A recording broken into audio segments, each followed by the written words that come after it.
Hey, this is Warren Redlick. I'm here with Karen Brill.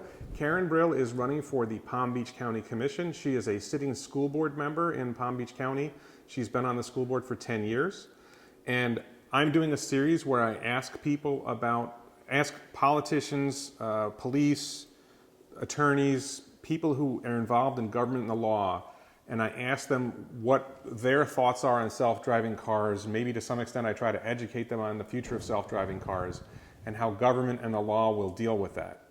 So, and Karen is running for county commission, and I have another video that I'm going to post on my West Boca News channel about my interview with her about that race. But now I want to talk to her about self-driving cars just to get her perspective on it. So we talked before. My impression is you don't know a lot about self-driving cars yet. So we live in a world now where every car is, with rare exceptions, driven by a human being driving down the road. We are approaching, I think very quickly, you're not so sure, and I can't say I'm sure, we're approaching a day where there will be cars driving on our roads with no one in them. What you might refer to as a robo-taxi, basically Uber without a driver. And this is already true today. I mentioned this to you before, that somebody with a Tesla, a fairly recent Tesla, will have a feature called Smart Summon, where they can walk out of a store, walk out of a restaurant, as long as they're within, I think, 200 feet of their car.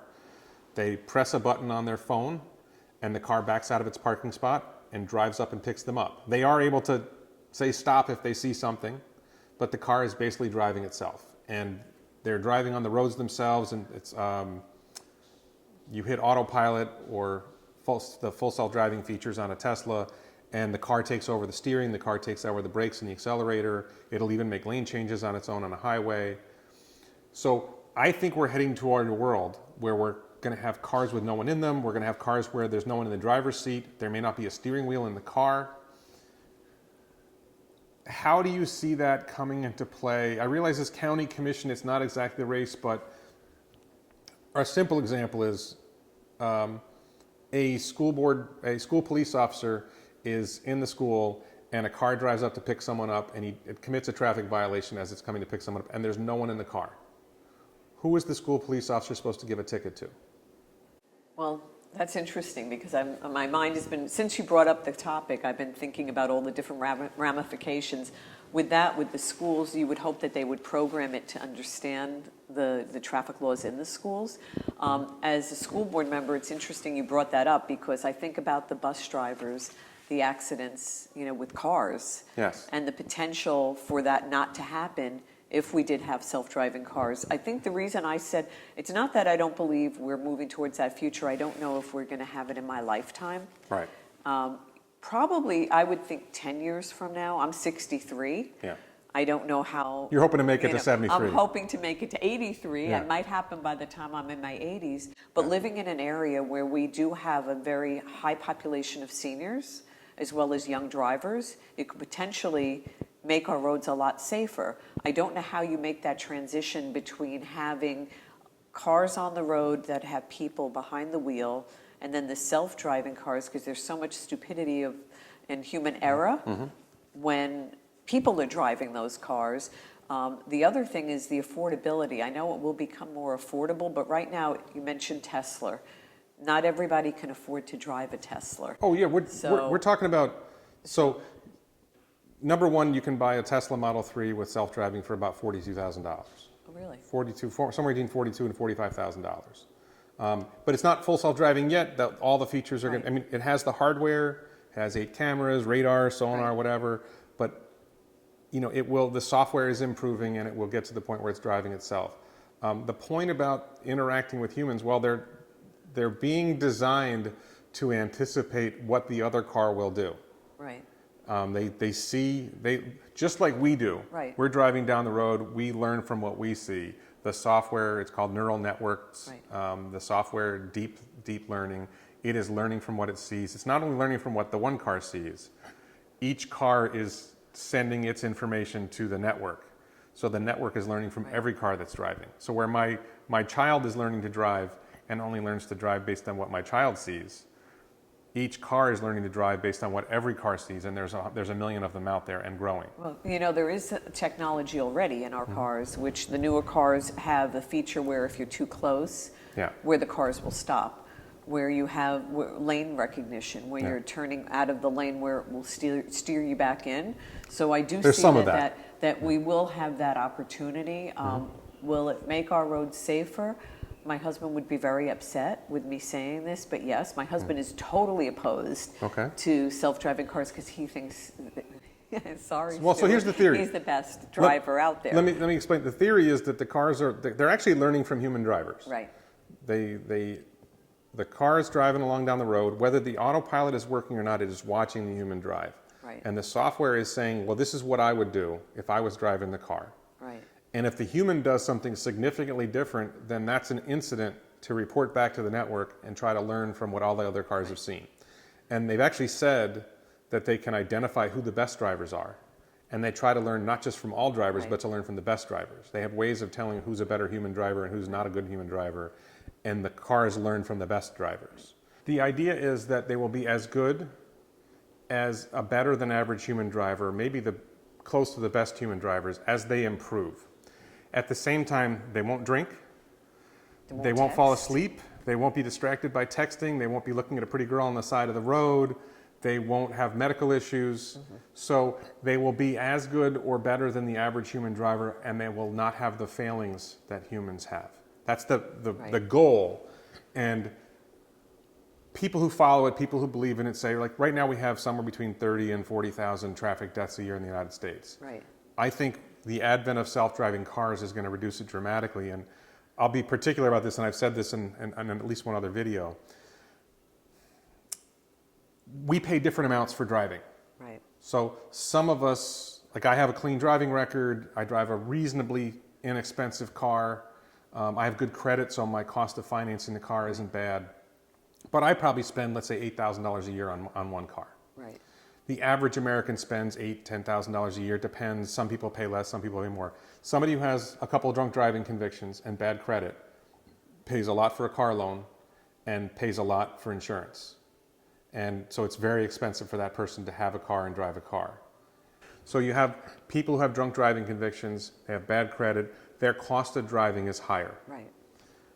If they have suspended licenses, then the consequences of driving are substantial.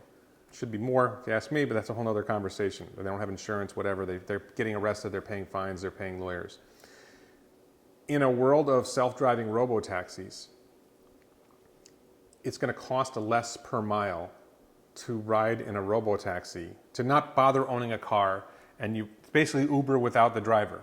Right. And you press a button on your phone, you walk out the front door, and there's a car pulls up to pick you up and take you where you want to go.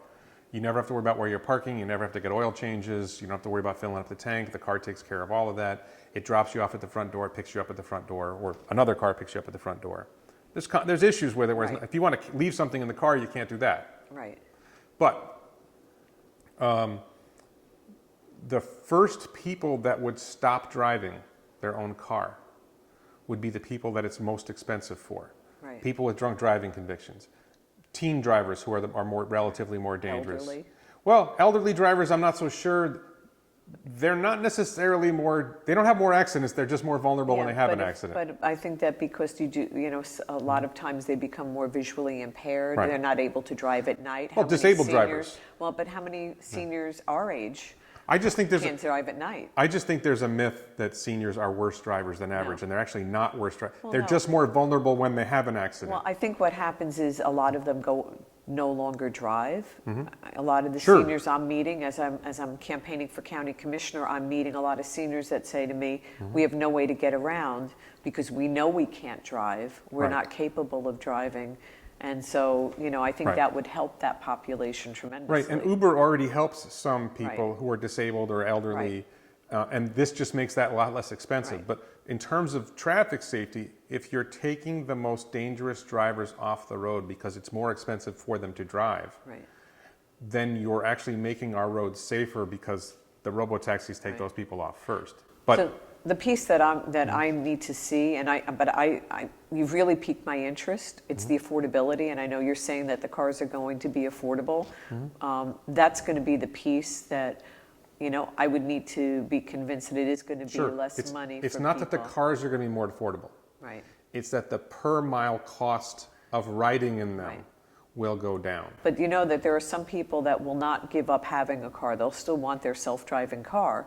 And for those people, I don't know that it's going to be more, I understand it's going to be more affordable. Insurance rates will hopefully decrease. Right. Well, if there's fewer Right, accidents, they should right. go down. And you're If right markets about, work. and you're right about the distracted driving, because even with the law right now for no texting, you still see people texting on the road. So you've seen me. So, no, I haven't seen you, Warren.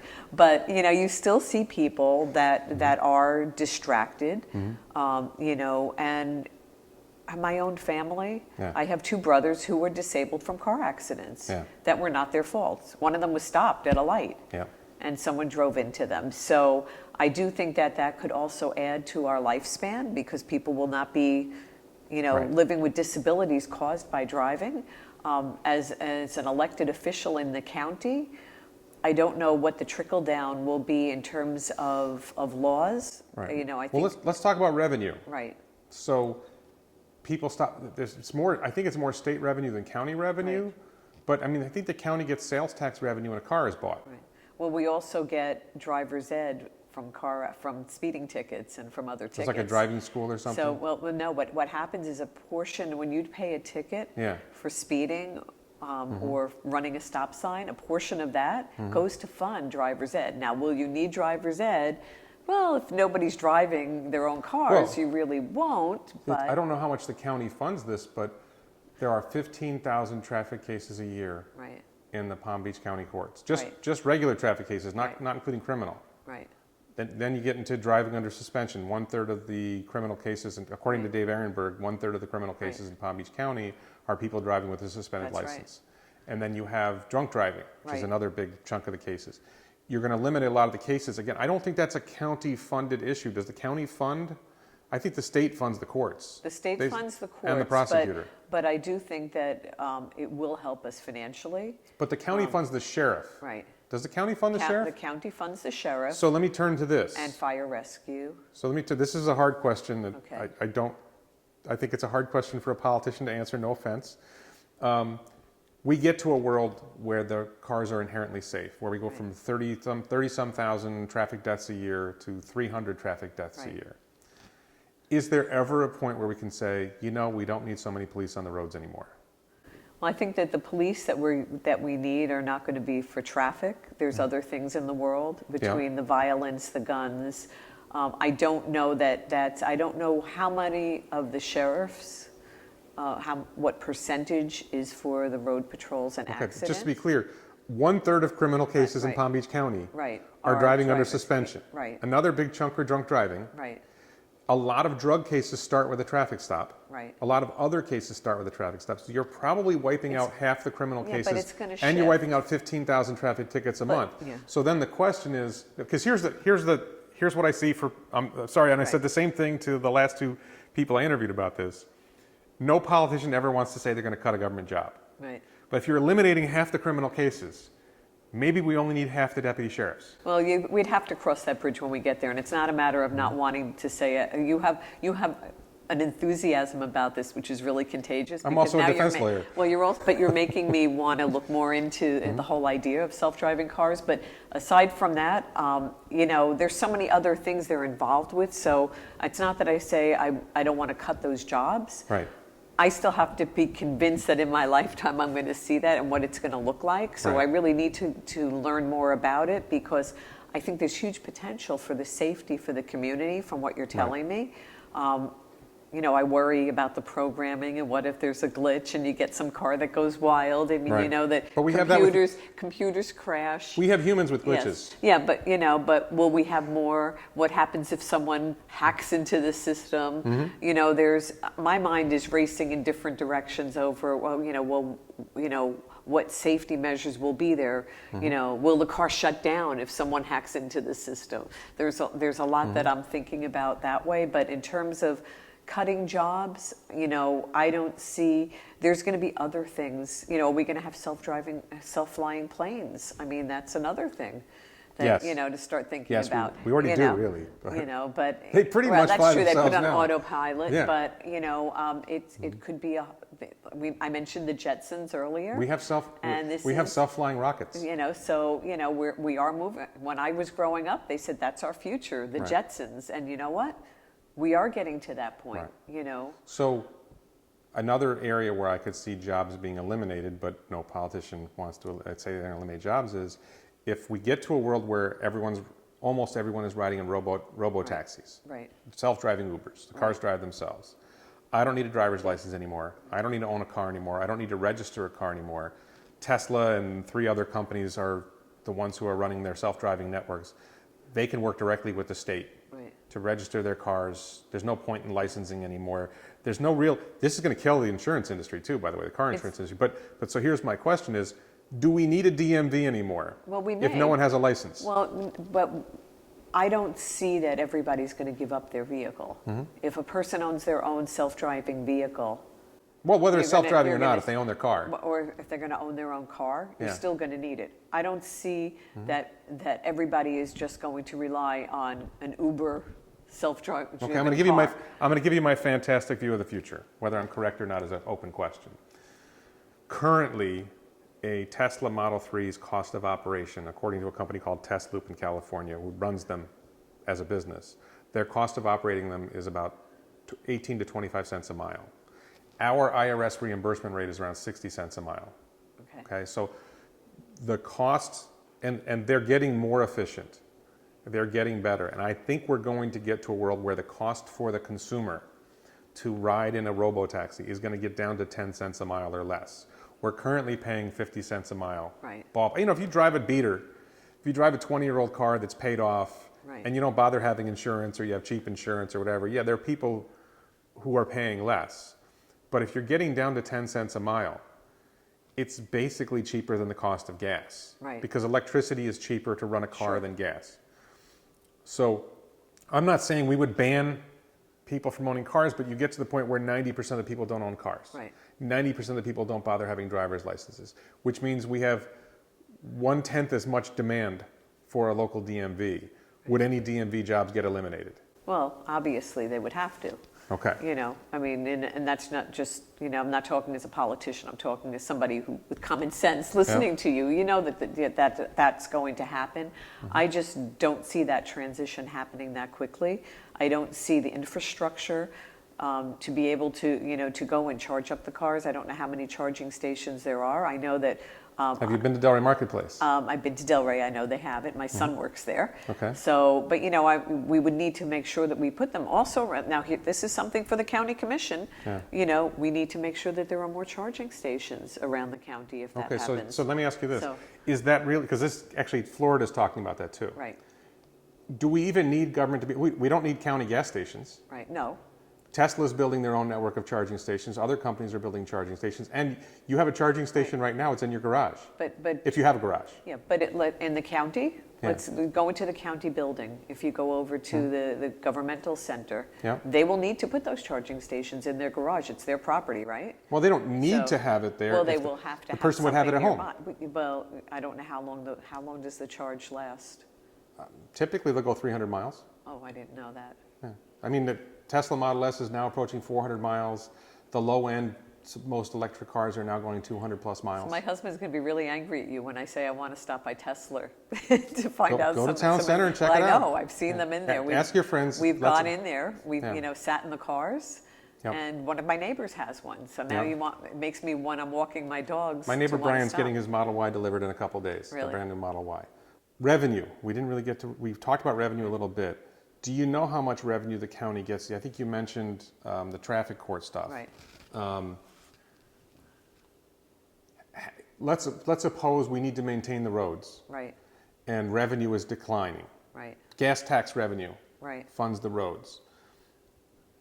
Where do we get the money to pay for the roads if self-driving electric vehicles are cutting into the revenue? Well, it's not only gas tax that funds the roads. We had that penny sales tax also. Which Sure. is Well, that's not going going to go towards away. that. So you're going to have things like that. I'm sure you're going to still have to have tolls. even though they'll be automatically billed, but maybe there's going to be tolls on the road that will help maintain it. I don't know what that looks like, but I do think that you probably will need less maintenance if you have less accidents and people driving into structures on the road. Yeah. So I really don't know what the answer is for that. It's an interesting conversation. I'm thinking ahead. My husband belongs to a group called the King David Bikers. It's a Jewish motorcycle club. Okay. Wondering, I can't possibly have self-driving motorcycles. I don't Sure think. you could. That's almost a scary thought. I don't know anybody who's working on it. We have electric motorcycles. Yeah, but I don't know I anybody who's working on self-driving motorcycles. Elon And Musk that doesn't. might Elon Musk doesn't like motorcycles. Yeah, So well, I would think that it's, but it would also take the joy. There are people that just enjoy driving, like my husband, who will not give it up, who, really, well, they let's enjoy turn to that. We get to a world where this is, fantasy future. Self-driving cars are 100 times as safe as a human Right. driver. Do we keep letting humans drive? Does it come to a point where we say, you know what, we're not going to let people drive cars anymore because you're way too dangerous? See, As a normal human, you're Right. a perfectly normal. We're not saying you're a below normal human. We're saying as a normal human, that self-driving car is 100 times safer than you are. You are 100 times more likely to cause an accident than that self-driving car. We can't let humans drive anymore. Can you see that ever coming? I would hate to see that come in my lifetime because I really believe in freedom of will and being able to, to make decisions for yourself. I would hate to take that away. I think that's overstepping of the government, but if it's making the world safer, I don't know. I would hope that I don't see that happen. Okay. Because I do believe that people should have freedom of choice. Okay. All right. Well, I can't think of anything else. I want to thank you. This is part of a series where I'm talking to government officials, politicians, candidates about the future of self-driving cars. Thank you very much for engaging me with the conversation. We'll see you guys the next time.